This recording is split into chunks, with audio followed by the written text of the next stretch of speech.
পাবে। হ্যাঁ 12 পিস কিনলে একটা ফ্রি যাবে। অর্থাৎ গড়ে আপনার ওই এবারে 6,000 টাকা হতে পারে। কেনার উপরে ওই যে লেস বড়, হ্যাঁ গরুর ভালো লেস ভালো, যেমন এই যে একটা মেলা, এই মেলাটা আপনার কম থেকে 30,000 টাকা দাম। 30,000 লেস সহ কিনলে বা লেস সহ কিনলে বা যেমন এই একটা ধরেন আপনার 12,000 টাকা দাম। 12,000 টাকা। আচ্ছা এই যে পাঠিটা ধরেন আপনার 8 থেকে 9,000 টাকা।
প্রিয় দর্শক ও খামারি ভাই বোনেরা, আসসালামু আলাইকুম।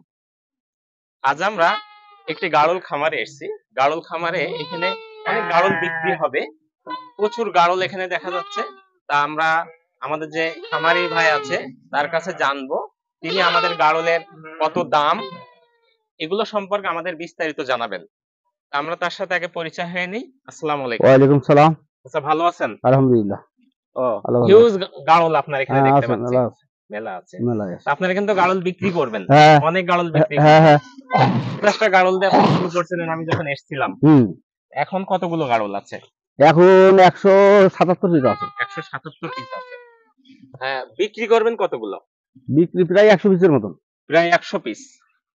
তাহলে আপনি, প্রিয় দর্শক বন্ধুরা, আমরা চাচার কাছ থেকে শুনবো যে কোন গাড়লের কেমন দাম। তা চলুন আমরা একটু জেনে নিই। এই একটা যেমন বাচ্চা, এই বাচ্চাটা এর দাম হচ্ছে 6,000।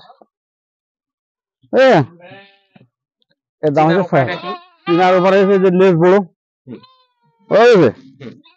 তারপরে সামনে নিয়ে এই একটা বাচ্চা 6,000। সামনে নিয়ে আসবেন। হ্যাঁ, 6,000 টাকা। চিনার উপায়টা কি? চিনার উপরে ওই যে লেস বড়, এটাও 6,000। তারপরে আর দেখাচ্ছি, এটা তো বাচ্চা, এটা দেওয়া যাবে না। যেমন এই যে এই বাচ্চাটা, এটা 5,000। 5,000 ওই লেস কাটি পড়ে গেছে 5,000। লেস কেটে পড়ে গেছে। হ্যাঁ, লেজের মা যে সময় হইলো ওই সময় মা লেজে পাতিল দিল, লেজ নাই তাই 5,000। বাচ্চাটার দাম কমপক্ষে 7,000 টাকা। 7,000। 7,000 কেন এটা? এটার এই যে গরুর ভালো, গ্রোথ ভালো। হ্যাঁ গরুর ভালো, লেজ ভালো। লেস। যেমন এই যে একটা মেলা, এই মেলাটা আপনার কমপক্ষে 30,000 টাকা দাম। 30,000। লেজ সহ কিনলে বা লেজ সহ কিনলে বা কমপক্ষে 30,000 টাকা দাম। 30,000। আর ওই আরেকটা মেলা আছে, ওই মেলাটা আপনার 22-23,000 টাকা হলে দিতে হবে। এই মেলাটার দাম বেশি কেন? এই মেলাটা লেজের মান ভালো। লেজের মান ভালো। হ্যাঁ হ্যাঁ, একদম পা পর্যন্ত লেজ, দেখছেন না, মাটির মধ্যে ঠেকা ঠেকা, এই জন্য দাম বেশি। দাম এই 18,000। ওটা কি ধাড়ি? ধাড়ি, লেজের মান ভালো। আর এই যে এটা 12,000 টাকা দাম। লেজের মান, লেজের মান কম। এই একটা আপনার ওই 13,000 টাকা দাম। হ্যাঁ, এই বাচ্চাটা আমরা 8,000 টাকা দাম। এটা 8,000 টাকা কেন? লেজের মানও ভালো, আবার গায়ে মাংস ভালো, বড় হয়ে গেছে, বয়স বেশি, প্রায় 5 মাস বয়স। যে যেরকম মাল তার সেরকম। আচ্ছা, আপনি, আপনার এখানে কোনো অফার আছে নাকি দর্শকদের জন্য, যে 6টা কিনলে বা 12টা কিনলে কোনো ফ্রি টিরি আছে নাকি? হ্যাঁ, ওই এভারেজ করে কিনলে তখন ফ্রি দেওয়া যাবে, কিন্তু বাইসে নিলে তো ফ্রি দেওয়া যাবে না। আচ্ছা, মানে এভারেজ করে কিনলে, এভারেজ করে কিনলে তার এক পিস ফ্রি পাবে। হ্যাঁ 12 পিস কিনলে একটা ফ্রি যাবে। অর্থাৎ দর্শকরা বোঝেন মানে হ্যাঁ। আপনি যদি গড়ে 12 পিস বাচ্চা নেন হ্যাঁ। তাহলে 1 পিস বাচ্চা ফ্রি পাবেন। হ্যাঁ হ্যাঁ ঠিক আছে, এরকম। এরকম অর্থাৎ গড়ে কত দাম হতে পারে চাচা? গড়ে আপনার ওই এবারে 6,000 টাকা করে হতে পারে। 6000 টাকা করে গড়ে। গড়ে তাই ভালো মানের বাচ্চা, কিন্তু সবই তো গাড়ল, অরিজিনাল হ্যাঁ, গাড়ল সবই পাওয়া গাড়ল। যাচ্ছে। সবই গাড়ল। সবই গাড়ল পাওয়া সবই যাচ্ছে। গাড়ল। চাচা ও। এই যে এই মেলাটা, হ্যাঁ হ্যাঁ, হ্যাঁ এই মেলাটা তো দেখালেন তাই না? হ্যাঁ হ্যাঁ এই মেলাটা কি অরিজিনাল মেলা? হ্যাঁ অরিজিনাল মারতে পারে। হ্যাঁ, মারতে পারে। মাপতে পারে তাই না? এটা এটা 18,000 টাকা দাম এটা। এই ধাড়িটা। হ্যাঁ এই ধাড়িটা ওর লেজের মানে ভালো, ওর স্বাস্থ্য শরীরও ভালো, আর বাচ্চা কাচ্চাও হয় ভালো। আচ্ছা আচ্ছা, আর যেমন এই একটা ধরেন আপনার 12,000 টাকা দাম। 12,000 টাকা। এই যে পাঠিটা, এই পাঠিটা ধরেন আপনাদের 8 থেকে 9,000 টাকা দাম।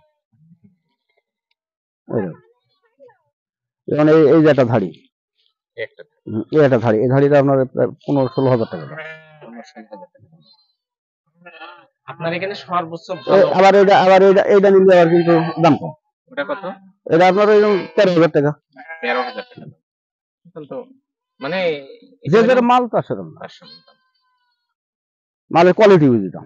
আবার এখানে এই পাঠি, ওখানে একটা পাঠি দেখালাম না, আবার এইখানে এই পাঠির দাম বেশি, এই পাঠির দাম একদম 12,000। এটা বড় কথা।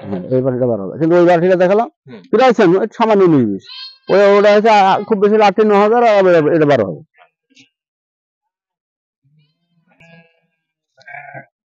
চাচা হ্যাঁ। আপনি এই যে এত বড় খামার তৈরি হয়েছে, আপনি কি কি খাওয়াচ্ছেন এখন? এখন তো মনে করেন মাঠে আর চড়তে পারছে না ভেড়া। মাঠে তৈরি আসি যা পাই আমার এই কিছু ঘাস লাগানো আছে। ওই ঘাস কাটিয়ে ওই খাসিত করে ঘরে দিই, এখন যাই উঠি সব খাবে ওরা। আর ওই আসলে আপনার ওই কুড়ো আর ভুট্টা দিলাম, ওর সাথে আপনার আপনি দেখলাম হলো খাবার তৈরি করছেন। AD3 দিলাম। খাবার তৈরি করার সময় আপনি কি কি দিচ্ছিলেন? AD3 দিছি, খাবার তৈরি করার সময় AD3 দিছি, লবণ দিছি, আর খাওয়া সোডা দিছি, যেন গ্যাস না হয়। গ্যাস না হয়। ভুট্টা খাচ্ছে তো এই জন্য গ্যাস না হয়। এই জন্য দেখলাম একটা ঔষধ তৈরি করতেছিলেন। ওইটা হচ্ছে আপনার ওই ভেড়াটা জ্বর আসছে, জ্বর আসছে, এই জন্য একটা নাপা আর একটা ওই মারবো খাওয়া দিলাম।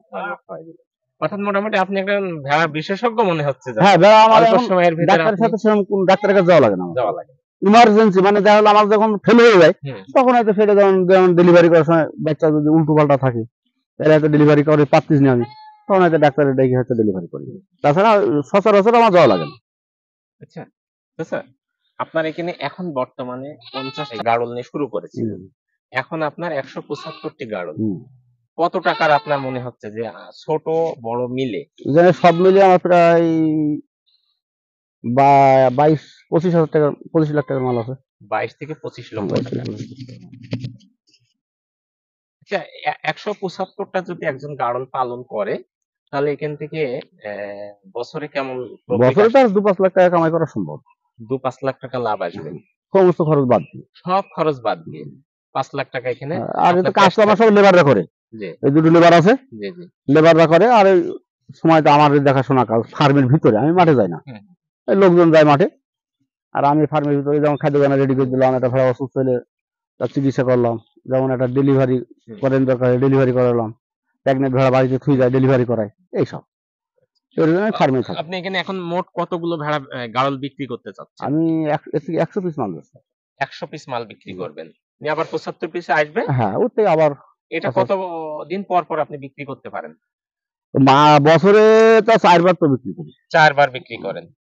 এটা কি আপনার এই ছোট বাচ্চা থেকে বড়গুলো সব? বাচ্চা গানা বেশি বিক্রি করি, বড় গানা খুব কম বিক্রি হয়। এই জানি আমি ভেড়া অনেক বেশি হয়ে গেছে, এই জন্য বড়টাও বেশি, বাচ্চাও বেশি হয়ে গেছে, অনেক বেশি হয়ে গেছে। অর্থাৎ আপনার টার্গেট 75টা সব হ্যাঁ, সময়। সব সময় এটা এর থাকলে উপরে যা হবে সেটা বিক্রি হ্যাঁ, করবেন।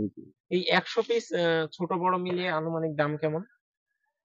100 পিস ছোট মেলু মিলিয়ে এভারেজ আপনার যা বিক্রি করবেন 12-13 লাখ টাকা ধরা যায়। 12-13 লাখ টাকা আপনি বিক্রি করবেন, অনেক টাকার একটা প্রফিটেবল। এই যে আপনি এখানে যা খাওয়াচ্ছেন, বাইরে যা খাওয়াচ্ছেন, এতে কি স্বাস্থ্য পরিপূর্ণ হচ্ছে এখন? মোটামুটি খুব ভালো হচ্ছে না, খুব খারাপ একবার হচ্ছে। শীতে তো অনেকের এইসব জিনিস যেমন গাড়ল এদের রোগ হয়, এদের রোগ বলা ঠান্ডা লাগা, এখন শুধু ঠান্ডা লাগে, এখন ঠান্ডা রোগটাই হয়। আর বছরে 3-4 বার কেন্দ্রীয় ওষুধ করলি, 4 বার কেন্দ্রীয় ওষুধ করলি, আর কমন রোগ বলে থাকে না। আর ভ্যাকসিন দিতে হয় 2 বার, পিপিআই ভ্যাকসিন। হ্যাঁ, 2 বার পিপিআই ভ্যাকসিন, আর 4 বার হচ্ছে কেন্দ্রীয়। এটা করলি আপনার মোটামুটি আর রোগ বালাই তেমন হয় না। আর ও ঠান্ডা মান্ডা জ্বর মর আসলে দেখলি বোঝা যায়। ঠান্ডা লাগলে পাতলা পায়খানা করে, ওই যেমন মারবো খাওয়া দিলাম, জ্বর আইছে, পাতলা পায়খানা করলে মারবো, এই একই ওষুধ। জ্বর আসলেও মারবো, পাতলা পায়খানা করলেও মারবো, যা আছে ওই মারবো, ওর সাথে আপনি তো বিভিন্ন এখানে পাটা 100 গাড়ল বিক্রি করবেন, হুম। আমার দর্শকরা আপনার এখানে কিভাবে কিনতে পারবে? আপনি একটু তাদের তারা এখানে আসবে, এসে দেখবে, চয়েস করবে, যেটা যে মাল দরকার সেই মাল ছিল। তাকে তো আর ওই খারাপটা আমি ধরে দিলে তো হবে না, না না না। সে যেটা চয়েস করবে তাকে সেটি দিতে হবে। তারা সেটার মালের উপর বেসিস দাম হবে। ভালো মাল হলে ভালো দাম, কম কম দামের মাল হলে কম বাজার দাম। থেকে তো এখানে অনেক সুবিধা পাবে। হ্যাঁ, বাজারের থেকে ব্যাপারীদের কাছে মাল কেনা হচ্ছে, আমাদের খামারে অনেকটাই সুবিধা পাবে। এই কারণে পাবে আমরা তো ওই একটা দুটো মাল না, আইসি এখান থেকে বাইসে দেখে নিতে পারে। আর হাটে গেলে দেখা গেল সে 5টা মাল নিয়ে গেল, তার মধ্যে হচ্ছে দুটো মাল হলো। আর এখানে আসলে ধরেন আপনার 200 মালের মধ্যে ধরেন আপনার 10টা মাল নিলে সে ভালো চাই নেবে, ভালোটাই পাবে। আর অসুস্থ থাকলে তো সেটা আলাদাই খামারে থাকবে, সে দেখতে পাবে এটা অসুস্থ পড়ে আছে, ওটা নেওয়া যাবে না। আর হাটে তো ওইটা থাকে না, অসুস্থ গানে বেশি বিক্রি হয়। কারণ আমি যখন একটা মাল হাটে তুলবো, তখন জানবো যে ওকে আমি টিকিট পাচ্ছি হাটে নিয়ে যাচ্ছি। হাটে নিয়ে যাচ্ছি। অর্থাৎ এখানে সুস্থ সবল, সবল হ্যাঁ, সুস্থ সবল মাল পাবে। মাল পাবে। কোনো রোগ বালা মাল এখানে খামারে থাকবেও না, পাবেও না। কি পাবে? রোগ বালাই যাদের আছে তাদের মানে পাবে না। কেমন এখানে? এখানে রোগ ধরেন আপনার ঠান্ডা লাগা, পাতলা পায়খানা, এদের আলাদা জায়গা আছে। আমার ওর মাথায় যেমন ঘর আছে, এই মাথায় এই জন্য আলাদা জায়গা আছে, ওর ভিতরে আলাদাই থাকে সবসময়। তাতে করে ওরা যারাই আসবে তারা সুস্থ ভাবে এখানে মাল নিয়ে যেতে পারে, কোনো এখানে বাটপারি নাই, সিটারি বাটপারি পাবে না। দেখে শুনে নিতে দেখে পারবে। শুনে সে নিতে পারবে, পাঁচটা দেখে একটা নেবে, সে সুদা হিসাব। সে যদি মনে করে যে আমি জোরকে যদি মনে করি এটা নেন ভাই, তাহলে সে নেবে না, দরকার নেই তার, সেটা তার নেওয়ার দরকার না, নেই। না। কারণ আমি তাকে খারাপটা দেওয়ার জন্য চেষ্টা করতে পারি, জি। সে দেখেই নেবে। দেখেই নেবে, খাওয়া দাওয়া দেখে নেবে। হ্যাঁ, আয় এই দেখ ওদের কারুকাজ গেল, বুঝেছিস? ভালো ফেলেছিস? ও চাচা কাজ, কি খাচ্ছে এটা? দুধ। দুধ খাচ্ছে? এই দুধ আপনি মায়ের দুধ না খেয়ে এটা খাওয়াচ্ছেন কেন? ওই একটার মা মরে গেছে, আর একটার বাচ্চা মা মাইনি নেয়নি, তাই? আর একটার হচ্ছে আপনার ওই দুটো বাচ্চা হয়েছে, জি। একটা দুধ বড় হয়েছে বাচ্চারা, ওইটা দুধ সব খাই না। এদের কত লিটার দুধ খাওয়া লাগে প্রতিদিন? ওই প্রতিদিন গড়ে 4টি বাচ্চার 100 টাকা দুধ দেয়। 100 টাকার দুধ দেয়। এই দুধটা আপনি তৈরি করেন? না না, বাজার থেকে কিনতে হয়। বাজার থেকে কিনতে পাওয়া যায়। গুঁড়োটা কিনে নিয়ে আসি। পুষ্টি আছে এতে? হ্যাঁ হ্যাঁ, প্রচুর পুষ্টি আছে। নাহলে দেখেন ওই যাদের মা আছে তাদের থেকে বেশি আরো ভালো। তাই নাকি? এই যে আচ্ছা, তাহলে মা যদি নাও থাকে হ্যাঁ তাও সম্ভব। ইনশাআল্লাহ সম্ভব। আর এই 4টি বাচ্চারই সমস্যা, একজনের মা নাই, একজনের দুধ পায় না, হ্যাঁ, একজন মাইনি নেয়নি, হ্যাঁ, এদের স্বাস্থ্য ভালো। দর্শক বন্ধুরা, যদি আপনাদের ছোট বাচ্চাও কিনেন, আপনারা দুধ বাজার থেকে কিনেও কিন্তু আপনারা এই গাড়ল লালন হ্যাঁ, পালন লালন করতে করা সম্ভব। এটা নিল, এই যে এটা সম্ভব। এতে যে বাজার থেকে যে দুধটা কেনেন, হ্যাঁ, কতটুকু পানি দেন? আপনার হচ্ছে ওই যে 4 চামচের 1 চামচ, মানে 4 চামচে 1 লিটার পানি। 4 চামচে 1 লিটার 4 চামচে 4 চামচ 4 চামচে 1 লিটার 1 পানি। লিটার দাঁড়াই দাঁড়া, শো শো, হ্যাঁ, সে থাক সে থাক সে থাক। এটাকে একটু বড় হয়ে গেছে। এটা হ্যাঁ, কয় এটা মাস বড়। বয়স? এবার এরকম মাছ দিয়েছি। মাস 2 খেয়েছে। এটা ভালো তাজা হয়ে গেছে। হ্যাঁ, এই এই বাচ্চা সাইড দিকে আমি বাসায় রেখা যায়, আল্লাহ মাসানি মালিক, না, কিন্তু আমি দুধ আমি খাওয়াই খাওয়াই যাচ্ছে। খাওয়াই যায়। আমি একটা হিসাব করলাম, হবে না, এই বাচ্চাটা যদি মারা যায় তাহলে আমার 424,000 টাকা যাবে। আর যদি এর পিছনে আমার যদি ডেলি 50 টাকার 100 টাকা দুধ খেলে মাসে 3,000 টাকা, ওই 2 মাস খাইলে আমার 6,000 টাকা যাবে, 3 মাস খাইলে 9,000 টাকা যাবে। 9,000 টাকা যদি যাই, যদি আমি হলো 24,000 টাকা পাই, তাহলে ওটা আমার লাভজনক। আর যদি এই 9,000 খরচ না করি, এরা মারা গেলে তো কিছুই পাবো না, তাই না? তাহলে আমি বাসায় রাখতে পারি না বাবা, আর মারা গেলে শেষ। ব্যবসায়িক চিন্তা। হ্যাঁ, এটা ব্যবসায়িক চিন্তা। এর পিছনে আমি যদি 9,000 খরচ করে 24,000 পাই, তাহলে আমার 24,000 বাদ গেলে কত হয়? 14,000 থাকে, ওইটা আমার 14,000 সেফ হবে। কিন্তু আমি যদি অবস্থা করি এর উপরে, তাহলে আমার ওই 14,000 করে যাবে, 9,000 হবে, 24,000 সবই শেষ। দর্শক বন্ধুরা, আপনারা যদি গাড়লের খামার করতে চান, তাহলে এই চাচা, আমি একজন সফল গাড়ল চাষের ভিতরে আমি তাকে কুষ্টিয়ার ভিতরে তাকে দেখি। তা আপনারা অবশ্যই এখানে এই গাড়ল খামারে এসে নিজের ইচ্ছে মতো দেখে শুনে গাড়ল নিতে পারবেন এবং বাজার থেকে অনেক কম মূল্যে গাড়ল নিতে পারবেন। সুস্থ সবল গাড়ল নেবেন। আশা করি আপনাদের যদি গাড়লের খামার ইচ্ছা হয়, তাহলে চাচার কাছ থেকে আপনারা গাড়ল কিনুন এবং আপনারা ভালো সুন্দর একটি খামার গড়ে তুলুন। খোদা হাফেজ।